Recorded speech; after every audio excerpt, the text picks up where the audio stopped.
Hello dear students. Dear students, आज के इस वीडियो में हम अपना टॉपिक स्टार्ट करने जा रहे हैं, that is the definitions of fundamental and supplementary units in SI. देखिए, हमें पता है कि हमारे पास जो फंडामेंटल यूनिट्स हैं वो कितनी है, टोटल 7 फंडामेंटल यूनिट्स हैं, और जो सप्लीमेंट्री यूनिट्स हैं वो 2 सप्लीमेंट्री यूनिट्स हैं। क्लियर? तो आज हम उन यूनिट्स की डेफिनेशन को समझने जा रहे हैं। जैसे कि आपको पता, लेंथ की जो एसआई यूनिट है वो क्या है, मीटर। अब ये मीटर एग्जैक्टली है क्या, यानी कि जो 1 मीटर होता है हमारा, वो एग्जैक्टली किसके इक्वल होता है, ये हमें कैसे पता चलेगा? क्योंकि पूरे वर्ल्ड में जो है अलग अलग, मतलब पूरे वर्ल्ड में कितनी सारी कंट्रीज हैं, ठीक है? तो हो सकता है कि हम हमारा जो मीटर है वो थोड़ा बड़ा हो, दूसरे कंट्री में जो मीटर है वो थोड़ा छोटा हो, ऐसा हो सकता है, ऐसे चांसेस रहते हैं। तो इसलिए हमें किसकी जरूरत पड़ती है, मीटर की एक स्टैंडर्ड लेंथ की जरूरत पड़ती है। मतलब हमें जो ऐसी लेंथ चाहिए, मीटर 1 मीटर ऐसा होना चाहिए जो कि पूरे वर्ल्ड में हर जगह सेम हो। तो उसके लिए हमने मीटर को कैसे डिफाइन किया, देखिए, metre is a length of the path traveled by the light in vacuum during a time interval of 1 by 299,792,458 of a second। मतलब इस बात का क्या है, देखिए, जब लाइट इतने सेकंड के अंदर जो डिस्टेंस ट्रेवल करती है, वो डिस्टेंस लाइट का हम क्या बोलते हैं, उसको 1 मीटर। अब क्योंकि लाइट की स्पीड पूरे यूनिवर्स में जो है सेम रहती है, वो कभी चेंज नहीं हो सकती। क्लियर? तो इसीलिए हमने 1 मीटर की जो लेंथ है उसको स्पीड ऑफ लाइट की टर्म में डिफाइन किया। क्लियर? अब ये लेंथ, मतलब यही इतना ही टाइम क्यों लिया, अभी आपको एक बार वो समझा देते हैं हम। देखिए, आपने अभी तक पढ़ा होगा कि जो हमारे जो स्पीड ऑफ लाइट है, स्पीड ऑफ लाइट आप आज तक कितनी पढ़ते आए हो, दैट इज 3 इंटू 10⁸ मीटर पर सेकेंड। जो एग्जैक्ट है लाइट की स्पीड, देखिए ये हम एक अप्रोक्सीमेट वैल्यू लेके चलते हैं, लेकिन जो एग्जैक्ट स्पीड होती है वो कितनी है, 299,792,458 मीटर पर सेकेंड। लाइट की एग्जैक्ट स्पीड जो है वो इतनी होती है। अब इसका देखिए मीनिंग क्या है इस बात का, कि जो लाइट ने 299,792,458 मीटर डिस्टेंस जो है वो ट्रेवल किया इन 1 सेकेंड टाइम।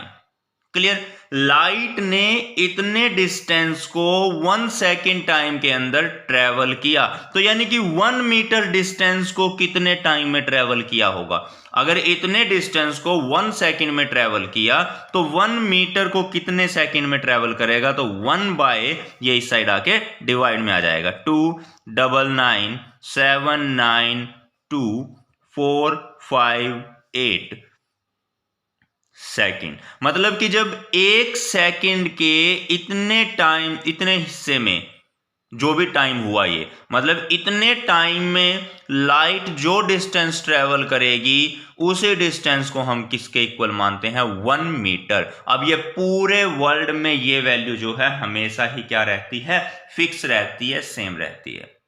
तो यहीं से जो है हमारे पास वैल्यू आई 1 मीटर की।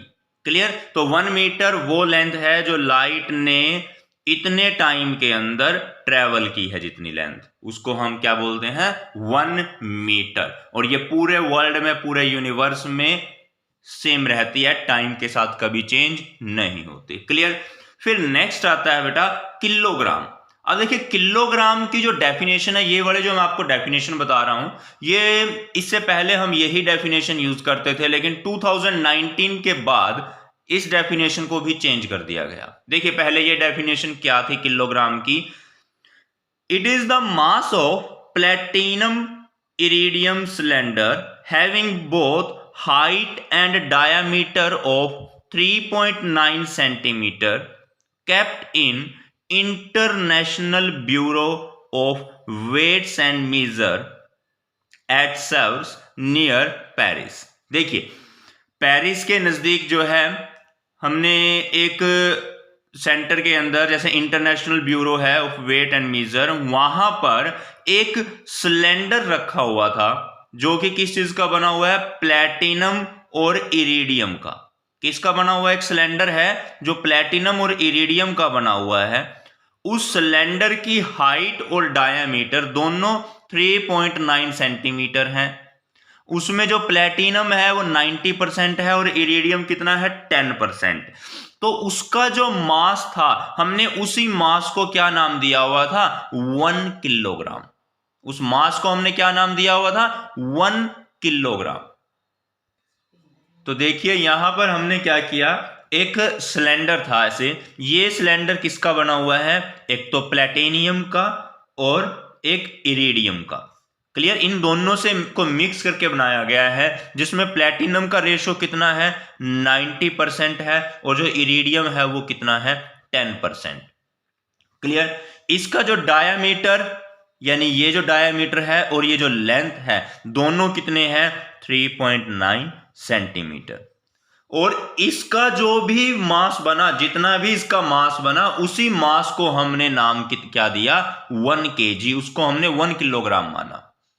क्लियर, अब पूरे वर्ल्ड में इसकी कॉपीज तैयार कर ली गई काफी, और पूरे वर्ल्ड में उसको डिस्ट्रीब्यूट कर दिया गया। अब कोई भी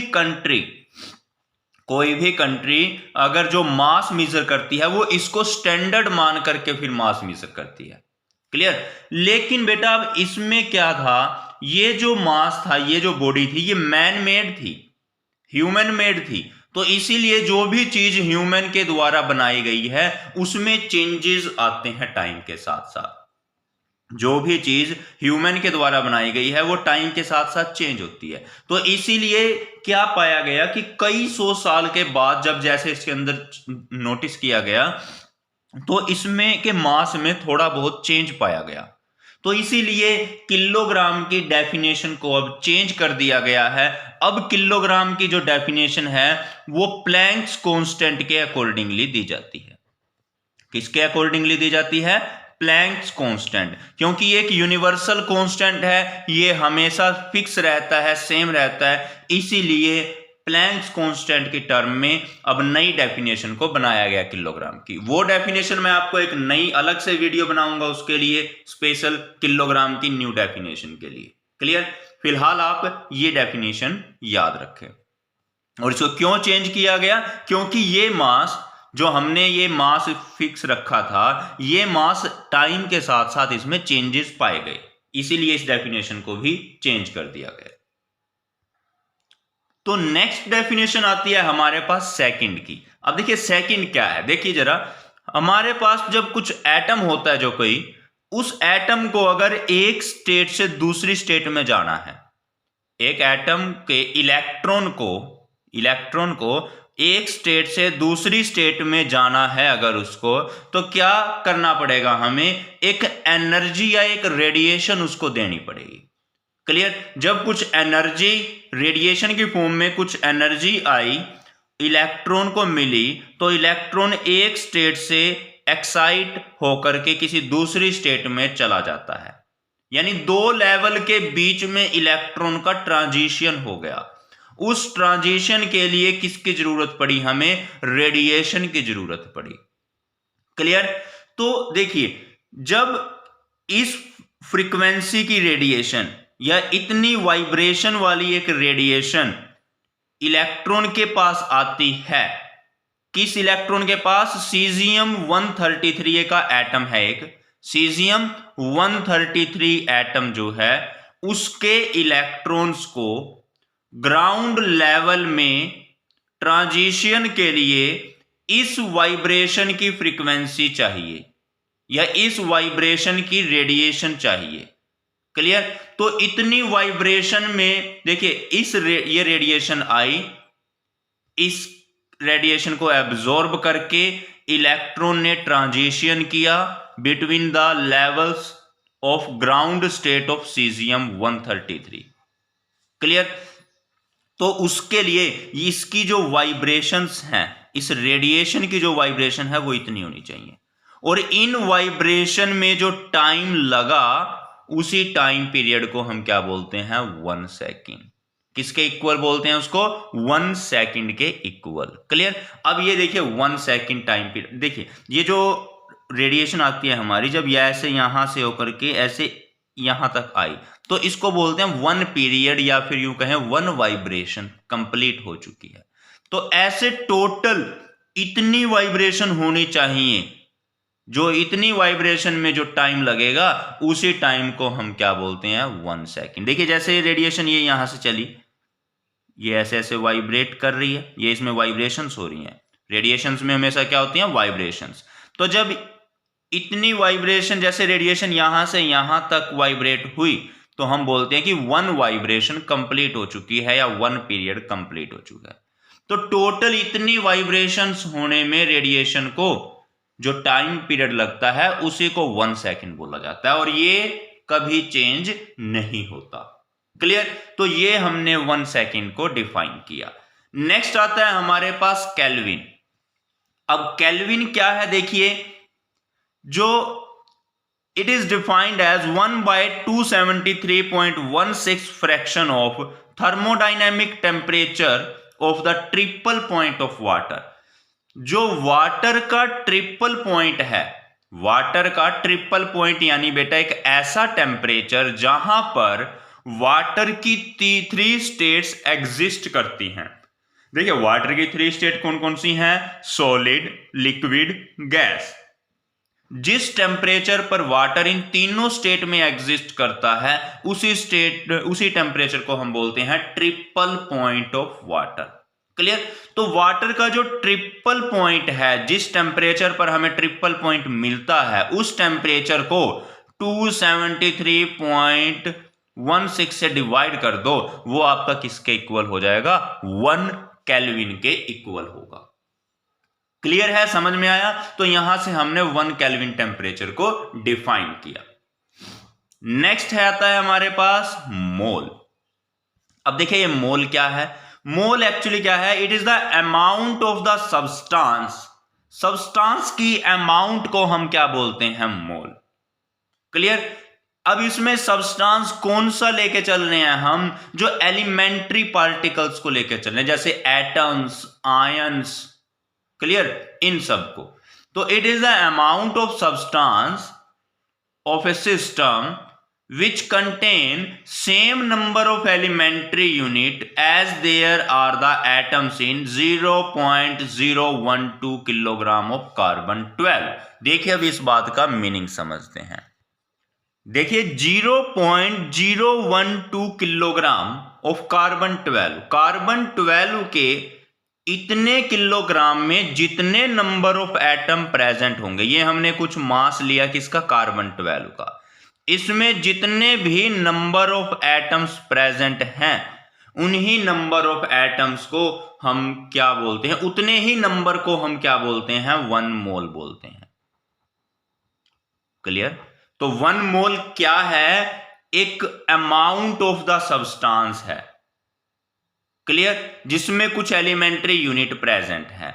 अब किसके इक्वल होता है ये? देखिए 0.012 किलोग्राम कार्बन 12, कार्बन 12 के 0.012 किलोग्राम में जितने एटम्स प्रेजेंट हैं उसी को हम क्या बोलते हैं? 1 मोल। क्या बोलते हैं उसको हम? 1 मोल। और ये 1 मोल हमारा किसके इक्वल आता है? 6.02 इंटू 10⁻23। यानी अगर कहीं पर इतने एटम्स प्रेजेंट हैं तो हम उसको कहेंगे 1 मोल। अगर कहीं पर इतने आयंस प्रेजेंट हैं हम उसको कहेंगे 1 मोल। कहीं इतने इलेक्ट्रॉन्स प्रेजेंट हैं तो ये किसके इक्वल होंगे? 1 मोल के इक्वल होंगे। क्लियर? 1 मोल की डेफिनेशन क्लियर? तो नेक्स्ट है हमारे पास कैंडेला।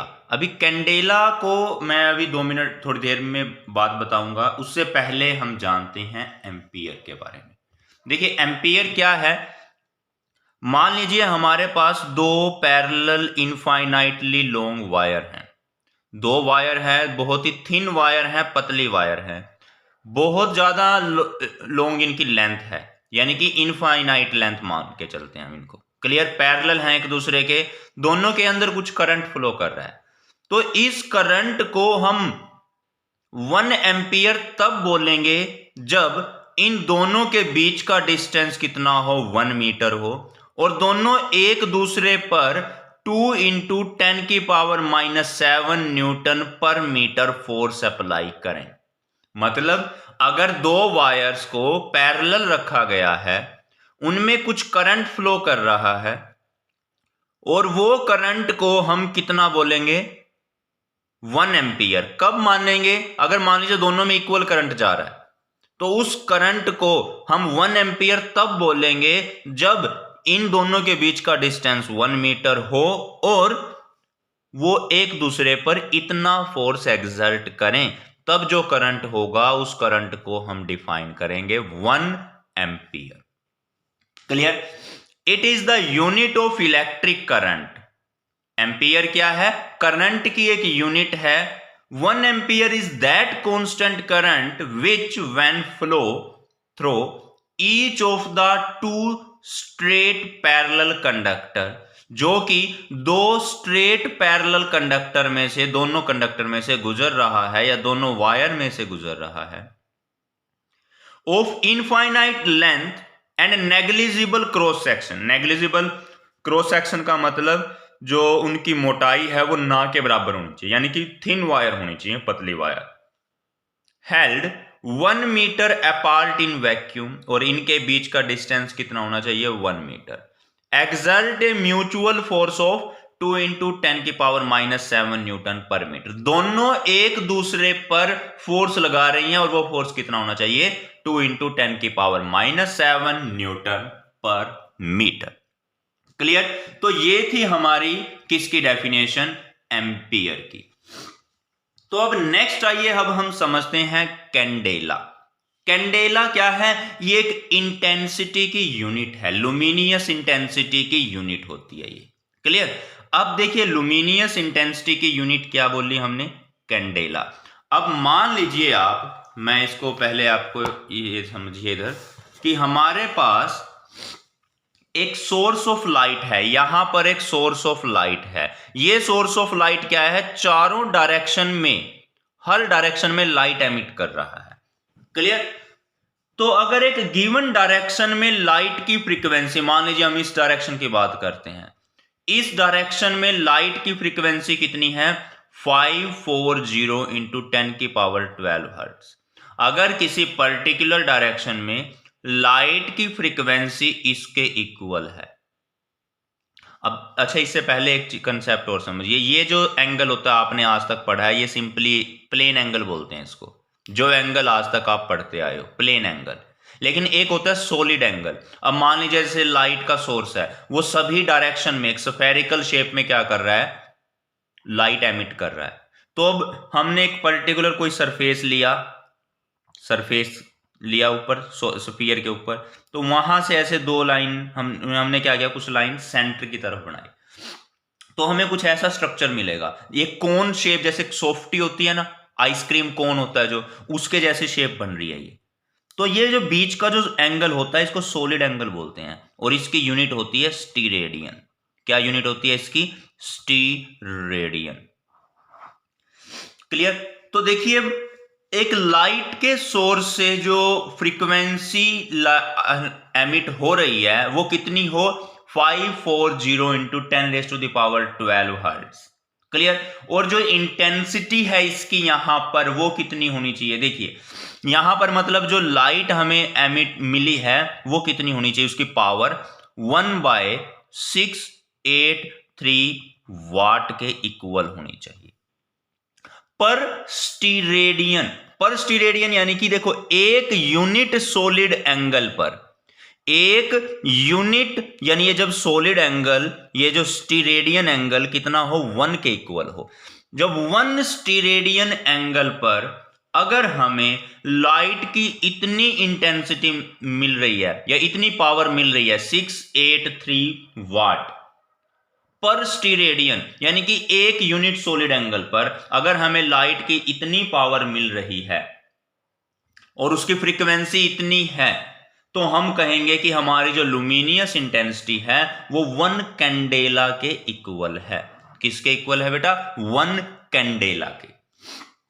क्लियर। देखिए लाइट की लुमिनियस इंटेंसिटी को 1 कैंडेला तब बोला जाता है अगर गिवन डायरेक्शन में उसकी फ्रीक्वेंसी 540×10⁻12 हर्ट्ज हो और एक यूनिट या एक स्टीरेडियन एंगल पर 1 स्टीरेडियन एंगल पर पावर कितनी हो लाइट की 1/683 वाट। तो क्लियर है, ये डेफिनेशन रही आपकी कैंडेला की। ऐसे ही अब ये तो थी हमारी 7 फंडामेंटल यूनिट्स। अब नेक्स्ट है 2 हमारी सप्लीमेंट्री यूनिट्स। 2 यूनिट होती हैं ये, एक रेडियन और दूसरी स्टीरेडियन, जो मैंने अभी बताया था आपको स्टीरेडियन। सबसे पहले रेडियन देखिए क्या है।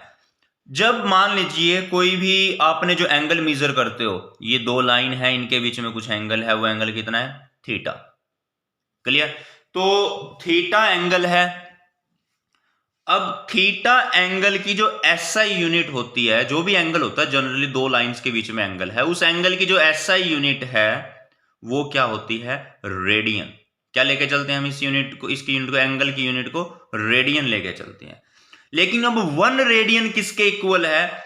The angle subtended at the centre of a circle. एक सर्कल के सेंटर पर बनाया गया एंगल किसके द्वारा? By an arc of the length. देखिए मान लीजिए ये सर्कल, एक सर्कल है हमारे पास, पूरा बहुत बड़ा सर्कल था, उस सर्कल की रेडियस आर, सर्कल की रेडियस कितनी आर, और सर्कल के ऊपर हमने एक आर्क चूज करी, उस आर्क की लेंथ भी उसकी रेडियस के बराबर होनी चाहिए। जितनी लेंथ इस रेडियस की है उतनी लेंथ इस आर्क की होनी चाहिए। क्लियर। तो उस टाइम पे ये जो एंगल होगा थीटा, वो एंगल 1 रेडियन के इक्वल होगा। अगर सर्कल की आर्क की लेंथ और सर्कल की रेडियस की लेंथ दोनों एक दूसरे के इक्वल आ जाएं, तो जो प्लेन एंगल थीटा है वो 1 रेडियन के बराबर होगा। क्लियर है बेटा। तो ये रेडियन की डेफिनेशन तो क्लियर होगी। अब जो नेक्स्ट आता है हमारा वो है स्टीरेडियन। क्या है नेक्स्ट? स्टीरेडियन। अब देखिए जरा स्टीरेडियन क्या होता है आपका, इसको हम कैसे डिफाइन करेंगे। तो 1 स्टीरेडियन सॉलिड एंगल जो है, देखिए सबसे पहले तो आपको सॉलिड एंगल के बारे में पता होना चाहिए। वही जो मैंने अभी बताया था, मान लीजिए एक स्फीयर है, स्फीयर से चारों डायरेक्शन में लाइट एमिट हो रही है, मतलब सेंटर पे कोई लाइट का सोर्स रखा है सपोज, उससे चारों डायरेक्शन में लाइट एमिट हो रही है। हमने क्या किया, स्फीयर के सरफेस पे थोड़ा सा एरिया ले लिया, चूज कर लिया, सरफेस पे थोड़ा सा एरिया चूज कर लिया और वहां से सेंटर की तरफ लाइंस बनाई, तो कुछ इस तरह की शेप मिलेगी आपको, सॉलिड कोन के जैसी, एक आइसक्रीम कोन के जैसी एक शेप मिलेगी। तो ये वाला जो एंगल होता है ये 3 डायमेंशनल केस है बेटा। जो आपने अभी तक एंगल पढ़े हैं वो 2 डायमेंशन में होते थे, ये 3 डायमेंशनल केस बना। इस एंगल को बोलते हैं सॉलिड एंगल और सिंबल है उसका डी ओमेगा। डी ओमेगा ये सॉलिड एंगल होता है। क्लियर। अच्छा अब देखिए, आप स्टीरेडियन क्या है? अब इस एंगल की जो यूनिट है उसको हम क्या बोलते हैं? स्टीरेडियन। अब हम 1 स्टीरेडियन को डिफाइन करेंगे। 1 steradian is the solid angle subtended at the centre of the sphere. Sphere के सेंटर पर बना गया एंगल को हम 1 स्टीरेडियन बोलते हैं। कब बोलेंगे? By its surface whose area equal to the square of the radius of the surface. Clear. देखो अगर ये जो एरिया है, मान लीजिए इसकी रेडियस है r, ये रेडियस कितनी है r, अगर ये एरिया r स्क्वायर के इक्वल हो, ये रेडियस कितनी है r और एरिया कितना है r स्क्वायर, ये रेडियस r और ये वाला एरिया कितना r स्क्वायर, तो इस सरफेस एरिया ने सेंटर पर जो सॉलिड एंगल बनाया वो सॉलिड एंगल 1 स्टीरेडियन के इक्वल होता है। किसके इक्वल होता है? 1 स्टीरेडियन के। अब देखिए डी ओमेगा क्या था हमारा? Solid angle. किसके बराबर होता है सॉलिड एंगल? एरिया, ये जो डी ए एरिया हमने ये लिया, डिवाइड बाय रेडियस का स्क्वायर, रेडियस का स्क्वायर। क्लियर। ये होता है हमारा सॉलिड एंगल का फॉर्मूला। एरिया ऊपर वाला, okay, D A divide by radius का square. SI unit steradian. Clear है? तो ये हो गई बेटा हमारे पास स्टीरेडियन की डेफिनेशन। तो 1 स्टीरेडियन क्या है? एक सॉलिड एंगल है जो कि स्फीयर के सेंटर पे बनाया गया है। किसके द्वारा बनाया गया है? उस सरफेस के द्वारा बनाया गया जिसका एरिया इक्वल है square of the radius of sphere. Clear है बेटा? तो ये पहले आपने यहां तक नोट करना है और उसके बाद आपने यहां से यहां तक इसको नोट करना है। क्लियर? तो चलिए मिलेंगे अपने नेक्स्ट टॉपिक के साथ नेक्स्ट वीडियो में। तब तक के लिए bye bye, thank you and have a nice day.